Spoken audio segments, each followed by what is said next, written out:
Aduh, selamat siang lagi Pak Dadan. Selamat siang lagi. Tadi udah ngobrol banyak. Iya. Udah keliling-keliling juga lihat situasi kelas di sini, luar biasa. Ini tuh di jurusan apa, Pak? Ini di jurusan Teknik Otomasi Industri, Bu. Teknik Otomasi Industri, dan Bapak mah udah sakulit daging sebenarnya. Baru berapa ya? Baru sekitar 15 tahun, Ibu. 15 tahun, masalah pengalaman ya udah banyak. Banyak kan Ibu? Bapak, setelah mempelajari LMS nih Yeah. sebulan, dari instruktur juga banyak pengalaman yang dibagikan, materi-materi yang bisa diserap lah. Kita evaluasi diri deh, karena tadi udah ngobrol ya. Bapak punya kelebihan kompetensi apa kayaknya nih untuk menggerakkan orang? Apa tuh? Kalau punya kelebihan kayaknya ya yang ini juga punya ya Bu ya. Cuman mungkin ada sisi yang mungkin saya sedikit terbiasa ya Bu ya. Dari sisi nilai-nilai yang 5 itu di grup penggerak ada yaitu kolaboratif Ibu sama inovatif. Yang mungkin di sini di SMK ini ya nilai dari kolaboratif sama inovatif ini harus dikedepankan ya Bu ya. Karena di sini produknya adalah pembelajaran yang berhubungan dengan project. Biasanya di SMK itu proyek Ibu. Biasanya PJBL Ibu menggunakan modelnya. Apa tuh? PJBL itu model project based learning. Model pembelajaran project based learning. Antara dua Bu biasanya di kami itu antara PJBL dan PBL. Kalau PBL kan problem based learning. Kalau PJBL project based learning. Bedanya kalau project harus berupa project, kalau problem memecahkan masalah saja udah cukup. Nah itu Bu. Jadi nilai kolaboratif sama inovatif kayaknya kita harus bisa munculkan untuk ke siswa juga ke rekan kerja juga. Kolaboratif, inovatif terutama dalam memunculkan minat anak membuat sebuah proyek. Gitu. Termasuk kolaborasi dan inovasi pada dan menjalani kegiatan guru penggerak ini. Dari pembelajaran LMS tadi juga sampaikan banyak pengalaman-pengalaman ya Bu ya yang kita peroleh. Terutama kita harus bisa memanage waktu ya Bu ya, karena di LMS kan waktunya sudah terstruktur, sudah sistematis, artinya ya kita harus mengikuti jadwal yang sudah disampaikan. Kedua ya ada beberapa yang harus kita buatkan dalam tugas-tugas itu, baik berupa PDF atau berupa video lah. Nah kadang saya ada dua Bu membuatnya, kadang berupa PDF, kadang berupa video supaya sama-sama saling mengisi lah. Kadang saya membuat video, kadang saya membuat PDF. Kan tadi udah tahu nih kompetensi Bapak kolaboratif, inovatif. Ada nggak lagi yang kira-kira yang perlu ditingkatkan dari kompetensi Bapak itu? Ada Bu, mungkin dari sisi pembimbing pembelajaran kan kita belum ya, kita masih belajar dengan rekan juga sebagai pemimpin pembelajaran. Dan program CGP ini saya mulai tergerak ya Bu ya. Awalnya belum Bu, awalnya waktu teman saya mengajak pun saya belum. Nah baru tahun berikutnya saya coba untuk mengikuti ya Bu ya. Dan alhamdulillah lolos itu sebagai pemimpin pembelajaran. Jadi kan pemimpin pembelajaran tidak bisa padu ngomong aja ya Bu ya, harus ada ilmunya, harus tahu konsepnya. Dan itu mungkin harus dikembangkan terus Bu.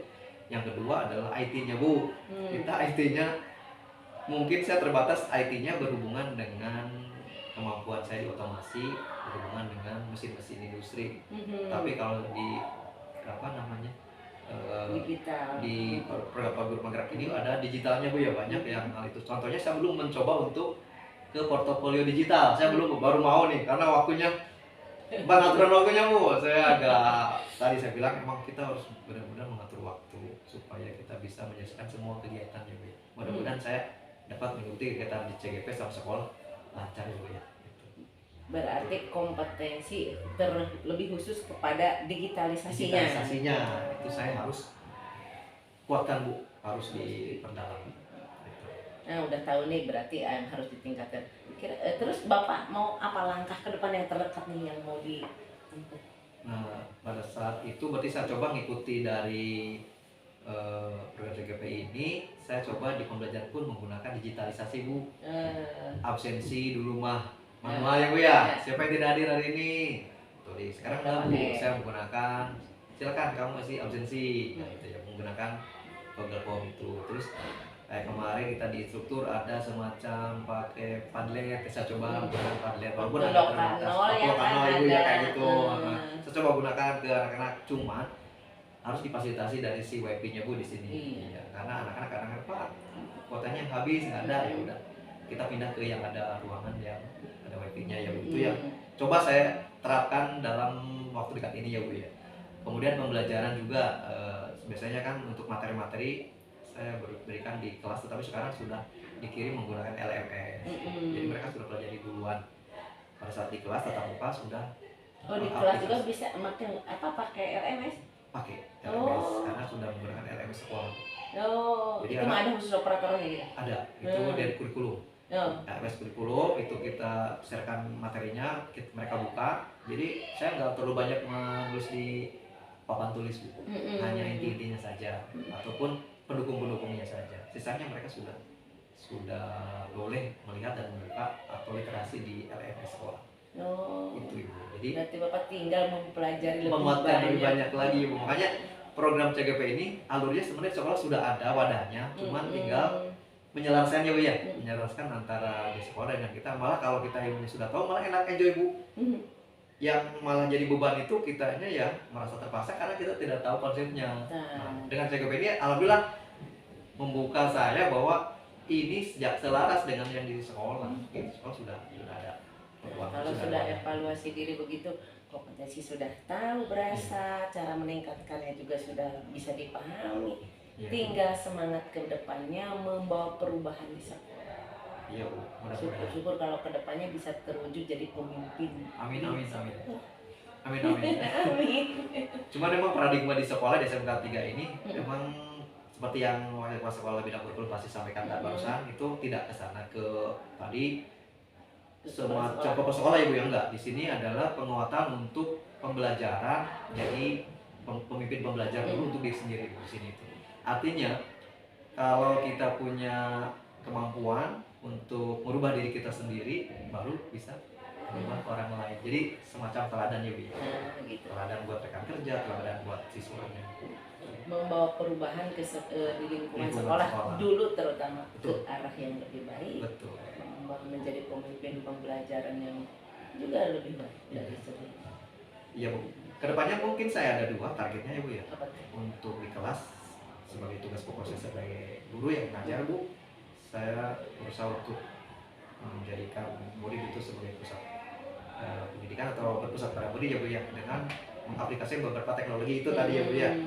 Kemudian yang kedua, kebetulan di sini ada tugas tambahan juga untuk 3 tahun ini. Saya udah 3 tahun Bu di kepala bengkel ini, mencoba untuk di lingkungan jurusan TOI aja dulu untuk melakukan perubahan-perubahan ke arah yang lebih baik. Tujuannya ya tadi kemajuan sekolah juga Bu. Iya. Memotivasi juga rekan-rekan. Iya, betul. Baik Pak Dadan, terima kasih jawabannya luar biasa. Iya Bu. Jawaban saya gak muluk-muluk memang seperti itu ya Bu ya, malah saya agak kurang pede. Iya. Nanti kita keliling lagi, ngobrol-ngobrol lagi, break lagi. Kalau saya tanya panjang-panjang takut Pak Dadannya puyeng pasti. Iya Bu. Monggo Bu, terima kasih atas. Saya tutup dulu ya Pak Dadan ya. Kita keliling lagi. Boleh Bapak Bu.